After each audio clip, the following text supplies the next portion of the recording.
Good morning. Good morning. There we go. Okay, so back to some our normal lectionary readings after slight departure last week, but I like last week's reading. So today is 18th Sunday after Pentecost, something like that. We're right. Yeah. We're just. Actually, we're not in the middle anymore. Wow, this year's gone by fast. We're getting towards the end of the year. Because the church year starts in Advent, so we've only got like a month and a half left. Wow. I know. So, today is a fun one because we've got a good chunk of the first chapter of Ruth. We've got 2 Timothy, which in its own is a good text. And then we've got Luke 17, which is the Jesus and the 10 lepers, which is what we usually get on Thanksgiving. Every year it's the same text, Thanksgiving, which it really shouldn't be. There's much better text that we can use for Thanksgiving. This year we will use better text for Thanksgiving. So say goodbye to the 10 lepers for at least another 3 years. I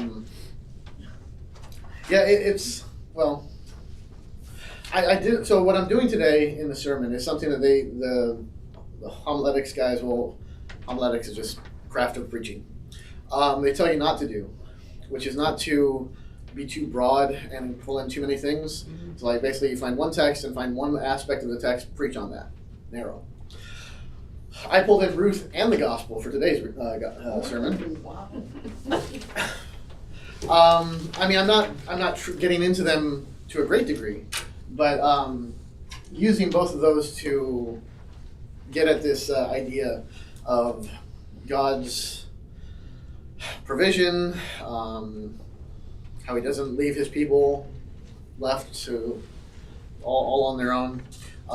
Ruth is a great example of this. Well, Naomi is a great example of this. Because she really is, well, to her mind, left all alone. She got nothing.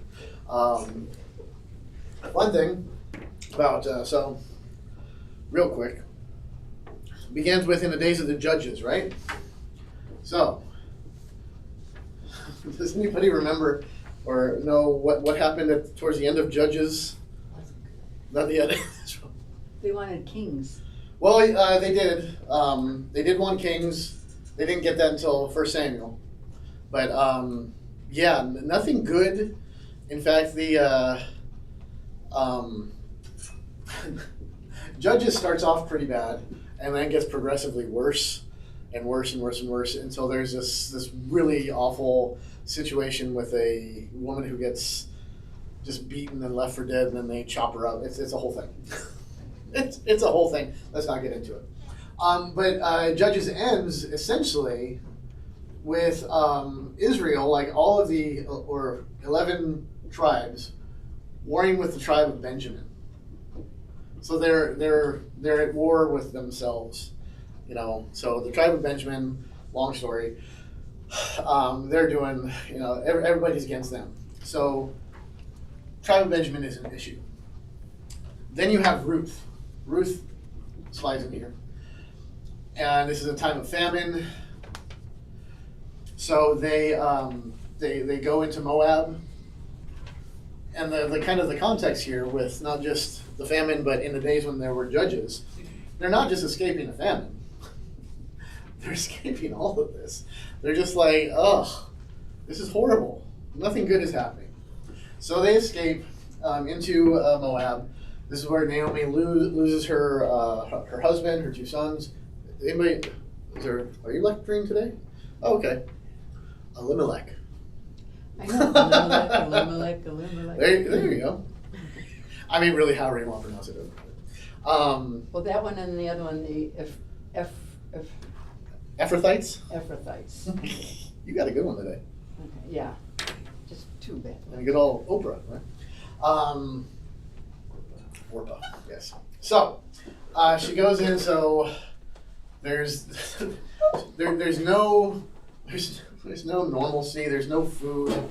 Then she has no husband. She has no sons. I mean, really, she's in Moab. She's not even in her own land. So she's really left with nothing. Then, of course, she hears that the famine's over, so she goes back to Bethlehem, and we know the rest of the story.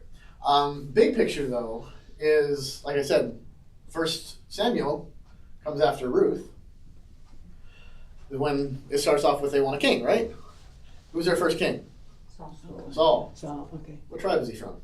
Benjamin. Benjamin. So what's really fun is, besides all the normal stuff that you get out of Ruth and God's provision, all that, is you actually have a situation in the text where Ruth and Naomi are literally surrounded by chaos, and bad things happening. Because, I mean, Saul, things don't end well with him, per se. So, Benjamin is an issue on both sides of Ruth. And where does the salvation come from in Ruth? From which tribe? Judah. Gee, whose tribe is that? David's. Which means it's also Christ. Yeah. So the cool thing is, just from a literary standpoint, you've got surrounded by, suffering, like famine, suffering, your own bad choices, suffering, and right in the middle, here is God sending provision and salvation through Judah, through Jesus. Ruth being, in the lineage of Jesus.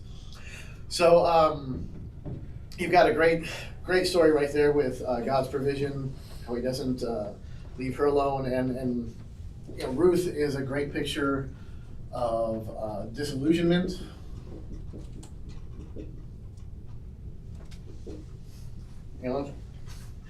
Like they went into Moab thinking, yes, this will take care of things for a while.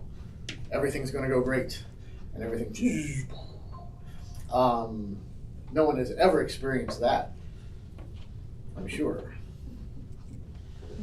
Naomi and her husband went in. Oh yeah. Sorry. They were the ones. Yes, It's Naomi. gonna be a great move. Here we go. Sorry. They should have named it Naomi. Yeah. No, I'm just looking my ear. Okay. So you have this great picture of disillusionment and sorrow and grief. I point out in the sermon where Naomi means pleasant. So she starts off very pleasant, and then when she comes back to Bethlehem, she tells everybody, "Call me Mara," which means bitter. So she's pleasant, and now she's bitter because she sees what God has done to her, and she feels like, this is what God has done to me. Which the great stuff is like, okay, well, and what I point out is she doesn't see how God has already worked for her. Because, if you know the book of Ruth, they come back, and how does Ruth get connected with Boaz? Anybody remember?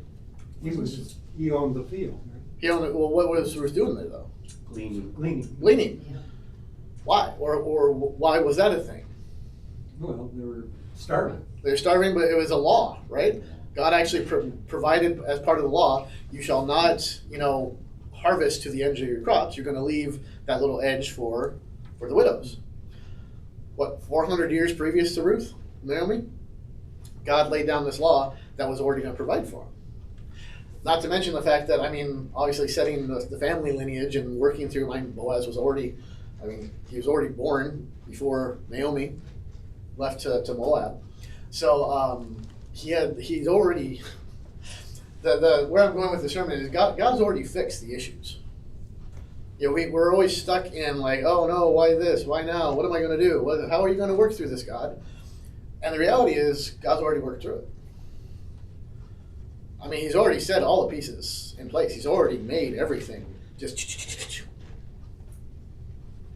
So why are you complaining? while we're going through it, obviously it's painful and it's rough and we don't see it, but God's already laid the groundwork. And then we jump ahead to the lepers, and we're not looking at any of the thankfulness. Forget all that.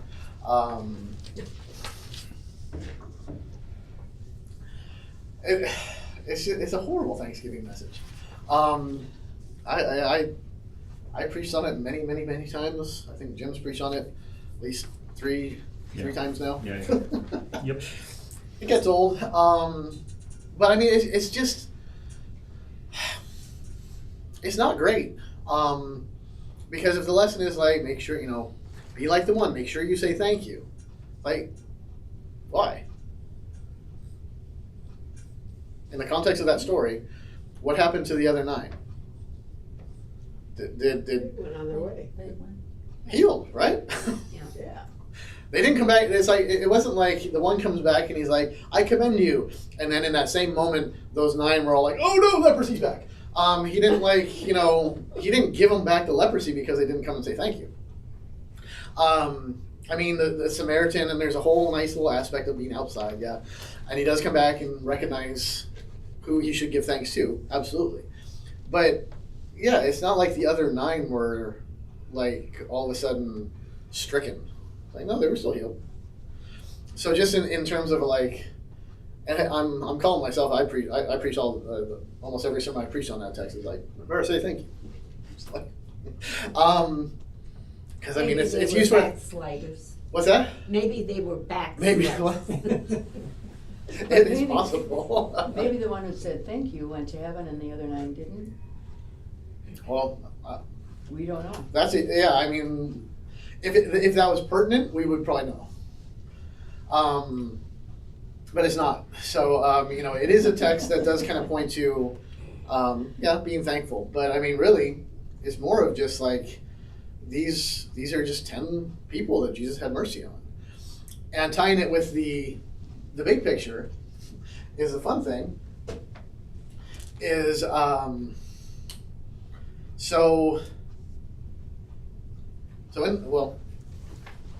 we know how many lepers are there? 10. 10. Okay. What else do we know about One is a They have leprosy. them? We know that they're lepers and they have leprosy. Yes. They know that Jesus could heal like balls. They knew that Jesus could Do I get heal. a star for that? You get something for that, but we'll discuss that later. We do know that one was a Samaritan, but we don't find that out until later. They knew that Jesus could save them. Yeah. Anything else? They were supposed to go to the priests to show themselves to the priests. Right. But they're not. I mean, but what about them in particular? Do we know? Between Samaria and Galilee. You're thinking way too hard. They were outcast. Yep. Do we know their names? There we go. Do we know how old they were or how young they were? Do we know if there was a mix? Were they all men? We don't know. Don't you always think they're men? Yeah. Yeah. They look Why? like it. Pictures. That's so sexist of you guys. Just assuming that lepers are men. Women can be lepers too. There you go. Haven't heard of it. Women can be lepers too. This is a very progressive lesson. But, men, they hang out in packs. And women don't. How many men did you have at your meeting the other day? Have you ever? Yeah, men know to stay away from that. When the women get together, men are like, all right, let's go back. You just came from a pack meeting, didn't Oh, you? God. Yeah, well, there were women there too, though. But I don't know, I wasn't paying much I attention. don't think they were hanging out with the guys at this point. I think there was probably if there were a leper colony, Yeah, so in there's those always days men, right? Especially, I think there'd be a woman's quarters and a Women, men's quarters. feminism, women can be lepers too. Come on, this is 2025 for God's sake. But it wasn't then. Suffering. Oh, women can be lepers. That's gonna be you know what? Maybe I should preach on that text. Okay, Yeah. that's your Thanksgiving message. Women That's can be the lepers. message. There you go. Can be lepers. But I mean, we don't know anything about, what's the name of the village they're from? We don't know, it's a region. Yeah, just the region. So we know nothing about them at all. Which I think is good. I mean, and like I said, we know that one's a Samaritan, but other than that, we don't know anything. They're completely anonymous, just faceless, nameless lepers. I mean, they're people, right? No, they're not people. They're lepers. They're subhuman. Some people with a disease. Well, yeah. Well, but they're lepers though. They're not people with leprosy. They're lepers. So it just in the very way it's constructed is like these are just 10 things crying out for help. It reminds me of being in medicine where a patient becomes a diagnosis. Yeah. Oh, sure. Yeah. They're just they're a problem. They're an obstacle. You go around them. You know, that's the whole point. They're supposed to be set apart, and you avoid them. Because they're unclean. And they're supposed to say that when somebody walks by, they're supposed to say Unclean. unclean. They're supposed to point out that about themselves, like they are warning other people, stay away from me. So this is horrible, right? This is just a horrible thing. And then Jesus comes, and I think, I don't know if I make this big of a point of the message. I probably should. If I remember to, maybe I'll say it. How does Jesus heal him? Does he touch him? No, No. he No. just says go. He just says go. He doesn't say be healed. No. Your faith has made you, whatever. No, he said go. None of his usual stuff. He says, go show yourselves to the priest, which is what they would have to do in order to re-enter society once they're healed. They're still lepers. And he says, go. So before they're healed, because we're told, as they went, they were cleansed. Yeah. So before they're actually technically healed, he says, go. So, if only one came back to Jesus, was he basically the priest that he was talking about? That's usually the move that we make in a sermon, to be like, yes, Right. the 9 went to... So the right. 9 went off into Well, and it's obscurity. you think that if they show themselves to the priest, okay, so they went there in theory. The Samaritan comes back to the great high priest, right, Jesus. Right. It's remarkable that he's a Samaritan and Jesus is a Jew, because normally, and the Samaritans had their own temple and priests to go to. They didn't go to the Jerusalem temple or the Jerusalem priests, because Samaria, Judea, separate. So the Samaritan crosses over the boundaries of his, not just his own people and priests, but to the real one. So there is a lot of good stuff in that, and that's usually what we pull out in the sermon to wrap it up nice and tidy and be like, see, Jesus. But like I said, we're not even getting to the thankfulness of it. Just the fact that Jesus says, go, as if he actually, unlike everybody else, he sees them as people. He sees them as already cleansed because he's doing the cleansing, right? So where everybody else avoids and like they're not even people, he's like, you're already good to go. Go show yourselves. And they listen to him. I mean, they say, Master, have mercy on us. So, I mean, right there is some sense of they know he's master. He's control of all things. But he sends them away. He sees them. So I backtrack and say, like, okay, so the lepers felt alienated. They didn't feel they were alienated. They were cast out. They were, trash, garbage, refuse. Jesus sees them as restored. Should there be a red light on the camera? No, yeah, that's good. You Yeah. got it? Okay. Yeah, we're all good. Never Yeah. mind. It's I got red light. I'm like, what did I say? Can there be a red light? Blasphemy! Blasphemy!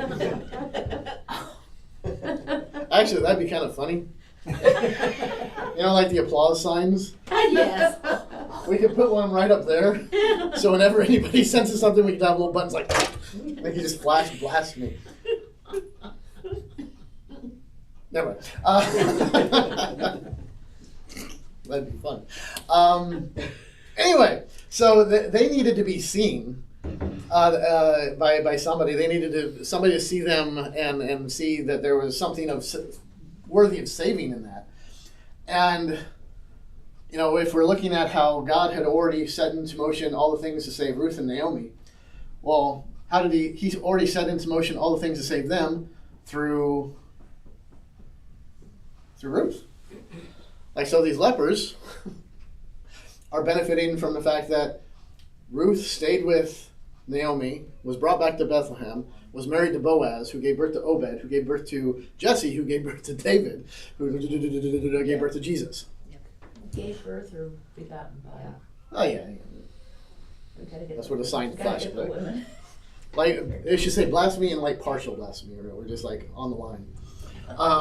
So yeah, you've got all this, and this is why I kind of pulled them together, because I thought it was really great how it kind of worked out, where you see how, you know, God already prepared in advance. So there's the possibility that Yes. the 9 who did go to the priest, Mhm. we assume that, Right. okay? Right. So it could be compared to our own spiritual walk. We're at different places on the walk.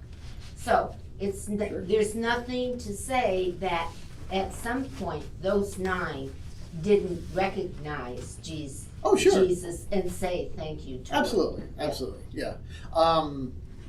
I mean, yeah, it's always hard to try to, well, it's not hard, it's probably not good to try to fill in the blanks when we don't have I mean, we just know about the one. Right. So, yeah, good Lord, I would hope that they were, Yeah. you know, and shoot, Scripture is full of, the Gospels are full of people who are touched by Jesus who, you know, clearly their lives are changed, and we just don't know what exactly happened down the road. But that's, we would certainly hope that. My whole point is that there's still hope for the 9. Oh, absolutely. There's hope. Hey, as long as you're breathing. Yeah. There's always hope. I keep hearing this in this presentation, the word already. Mhm. And I keep thinking, it's just begging for the now and not yet. Oh, yeah, totally. It's like, oh. Yeah, oh, sure. The now and not, yeah, I mean, yeah, the whole way that we're forgiven of our sins. You know, we talk about, oh, well, my favorite, as far as the east is from the west, so far God has removed your sin from you. Like, then why are you confessing your sins today? It's like, it's because God has declared you innocent. In terms of what God has done, yes, He has removed in His sight, the sins are completely removed. He does not see you. You know, He sees you covered by the blood of Christ. So in God's eyes, you are holy. In our eyes, we're somewhat less. Slightly not holy on our better days. So we know that we're forgiven now, but it's not, we don't see the fullness of it until the last day. So yeah, the now, not yet. The already done, the work is already done. You know, Jesus, Revelation, I think it's Revelation. Jesus was crucified, or from the beginnings. Ephesians, What's the Ephesians? I'm horrible with. But I mean, same thing. It's right from day one. This was all established, and it's.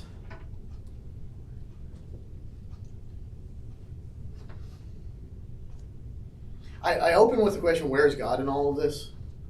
Because, you know, that's what we usually ask. And it always feels like that's, when you say it like in this kind of a setting, like, where is God in all the struggles? You know, you're in a Bible study. So of course the right answer, you know the answer. He's with you. Where's God in this? He's there. He's there in this stuff. And it's like, you know this. Of course you know this. And so you're like really just going through it. And you know, on a good moment you might have a feeling like, I know God's in here somewhere. But even in that, it's like it's a vague, he's somewhere. I don't know where, because this sucks. But he's hiding in there. I just have to find him.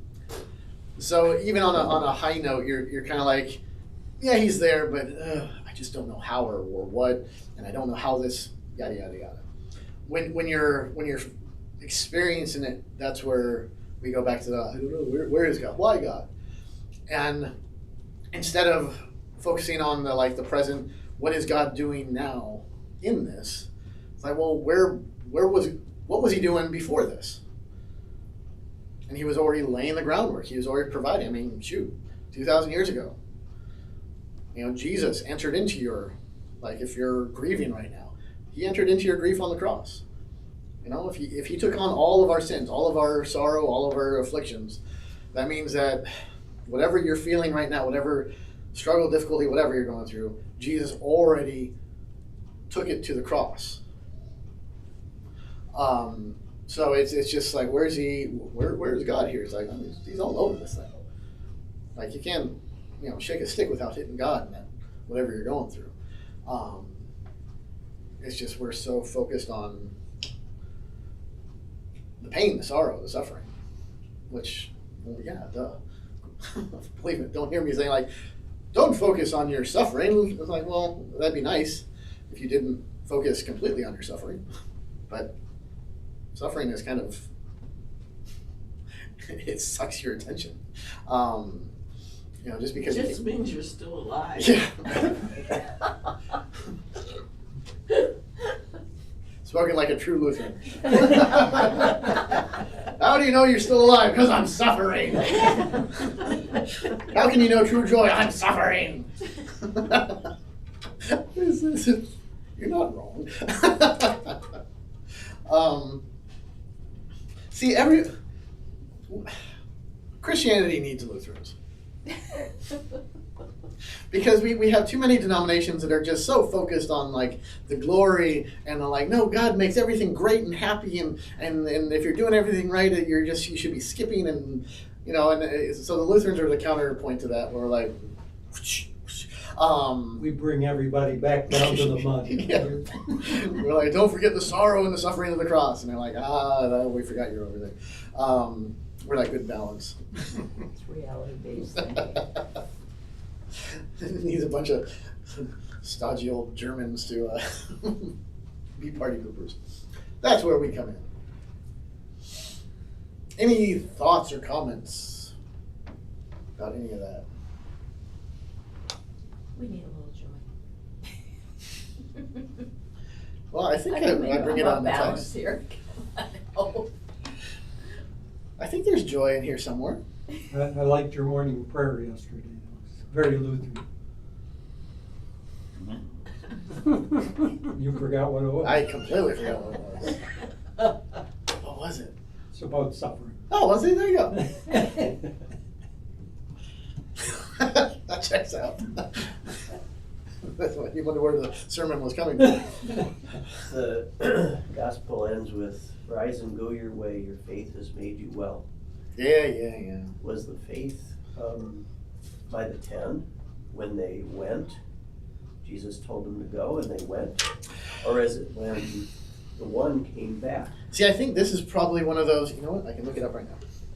Pretty sure this is one of those your faith has saved you moments. Let me see, what is this? Luke 17? Yes. Luke 17, is that verse 19? All right, what we got? We've got That saved you. your faith has saved. Sozo. Yes. So that's salvation. That's saved. So yeah, and this is where we would make the.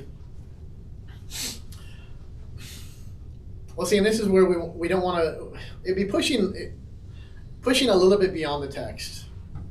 because then we're going to start talking about the other 9, where you could look at that, and since the original says, rise and go your way, your faith has saved you, would be in distinction to the other 9, where they listened to Jesus.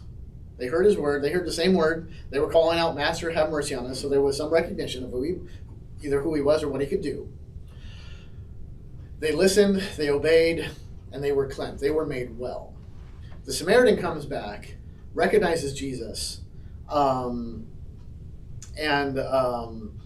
he says, rise, go your way, your faith has saved you. So we could possibly draw a little line there and say, well, at least from Jesus' words, the Samaritan had saving faith, because his faith saved him. The other 9, They went joyfully on their way. they went joyfully on their way. But like I said, we Well, you can't we say don't know. anything about the other 9. Yeah. There's no point in saying anything Right, about right, the right. other 9. All you would say is for this one, For sure. you can't assume that when he says your faith has saved you, that he's talking about Right. healing. He's Yep. talking about something different. Yeah. He doesn't take it back away. I mean, you could, yeah, it's hard. I mean, you could point out, like, what does saving faith look like? It gives thanks to God. It returns to Jesus, comes to Jesus, yada, yada, yada. It just, when you focus on that a little bit too much, it does kind of put you in a weird position of saying, like, so the other 9, they were, poor, miserable sinners. Blah, blah, blah. It's like, well, I don't know. I mean, if you're not saved because you didn't quickly give thanks to Jesus, I'm in trouble, because there are plenty of times Jesus has made me well and has done lots of things for me that I haven't immediately gone to him first to be thankful. So like, Well, maybe you could say, the Samaritan's eyes were open. sure. And the others were not. You don't worry about It's still, it puts me in an icky spot. I mean, as long as you just focus on the Samaritan, I think you're good. I've had a lot of trouble with the word sozo, to be saved, Mhm. but I've heard it too, that it means completion, body, soul, spirit, which will be in on the Right, last right. day. Well, that's now, not yet. Yeah. Right. But when we use that in the text, how to interpret sozo Oh, same. here? I'd say same. Okay. I mean, because he's experienced physical restoration, Mhm. but not complete physical restoration, because he's still going to die. So he's received a foretaste, and then has saved you. That whole mind, body, soul thing. So his soul experiences, the same thing, where he's saved, made holy, but not holy. So now not yet. So same kind of, same thing. Well, it's interesting that it was a Samaritan, because there's this animosity between, Yes. sort of, between, Sort of. Michigan and Michigan State, sort of like animosity. Oh, the Samaritans weren't looked at nearly. No, they were thought of more highly than you look It at. was worse than that? Okay. MSU So, University. And you Way think worse. the Good Samaritan is, the time that was a Good Samaritan that saved that guy who was all beat up. Right. So Jesus is sort of, or the Gospels are sort of making a point that the Samaritans aren't all bad. I mean, this guy turned around and came back, and then there was a Good Samaritan who picked up. Were they trying to? Not that well, I mean, certainly the Gospels make the point that we're all, on equal footing. The Samaritans were not worse than the children of Israel. They weren't worse.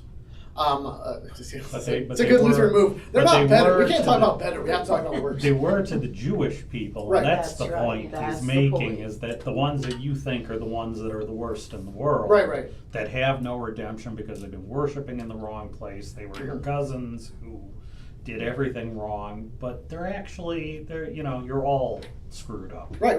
Yeah. Is kind of the point Yeah. So. And whenever a Samaritan even comes into the picture too, it's not necessarily to highlight the Samaritan, but it's to highlight Jesus.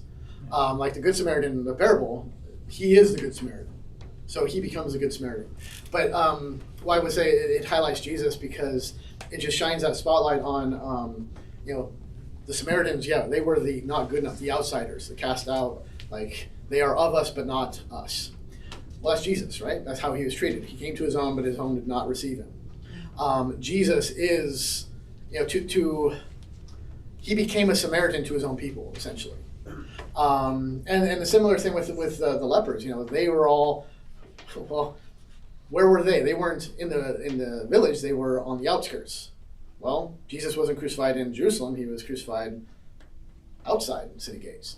So in every aspect of the text, lepers, they're unclean. Well, Jesus is doing all sorts of stupid unclean stuff. He's touching things that he shouldn't be touching, and people, and it's just like he's so unclean in their eyes. He is cast out. He is rejected. He is alienated. My God, why have you forsaken me? God himself rejects Jesus, so he has nobody. So the lepers, even in their leprosy, they've got each other. I mean, there's 10 of them. Jesus is left with no one. So every time a Samaritan is brought up, a leper or anybody, it's almost always to highlight the fact that Jesus takes it even a step worse for himself. Like, yeah, they've got it bad, but Jesus actually comes into everything bad about this and more in order to make it right, and he does. He heals them all. And if anything, that would be a good tie back with the other 9 to say, like, what Jesus does on the cross forgives the sins of the world. The sins of the heathen out in Ann Arbor, their sins are forgiven. Really? Yeah. So for those who cheer on University of Michigan, their sins are forgiven. It's amazing what God can do, right? He can do the impossible.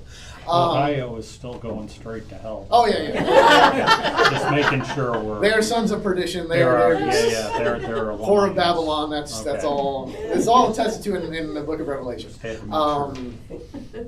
Yeah, Ohio with the 10 horns. Yeah, it's the whole thing. Now I forgot where I was going with that. Can't let a good thought get in the way of a joke. Yeah, completely gone. That's a good thing. Yeah, probably. Yeah, I don't know. Oh, it's the people out there. Their sins are forgiven. So those 9 lepers, yeah, they were made well. He doesn't take just because if they didn't give him thanks or whatever, he doesn't remove their healing from them.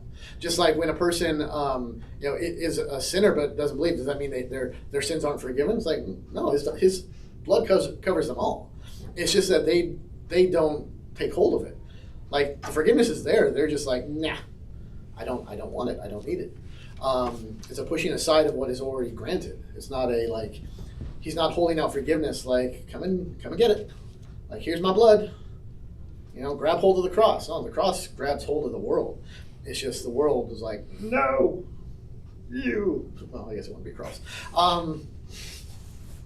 Whatever it would be. So that would probably be a good place to go with pointing out, like, the grace comes over everybody. Mm-hmm. And we pray that people would receive it. Well, the rain falls on the just and the unjust. Why does it do that? They don't deserve good rain. Yeah, no. They should be dry.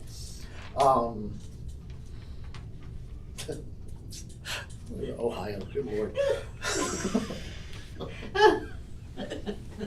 Any other questions or comments? So, I think we'll leave it at that. We don't have a good time. so Paul.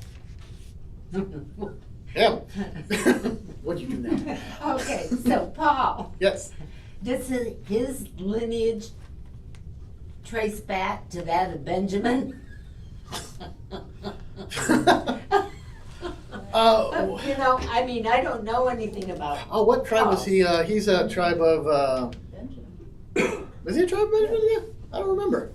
He's from Tarsus, that's all I know. No, but his lineage is from Benjamin. Isn't he Paul from Tarsus? Yes. Where are you from, I'm from Sagan. Paul?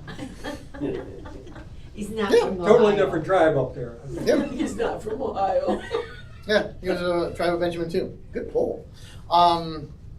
So he was of the tribe of Benjamin. Yeah. So Um, that's amazing what happened to him, right? Oh yeah. Yeah. Which I mean, yeah, the long game would be like, yeah, see how these problem, Well, he come from a long line of. and there's Saul who was murdering Christians, Right. and God comes, or Jesus comes and forgives him too, and then brings him into the family. So yeah, good poll. All right. Anything else? Cool. Well, that was fun. And just remember, women can be lepers too. Don't want any of those I protest. sexist things being said around here.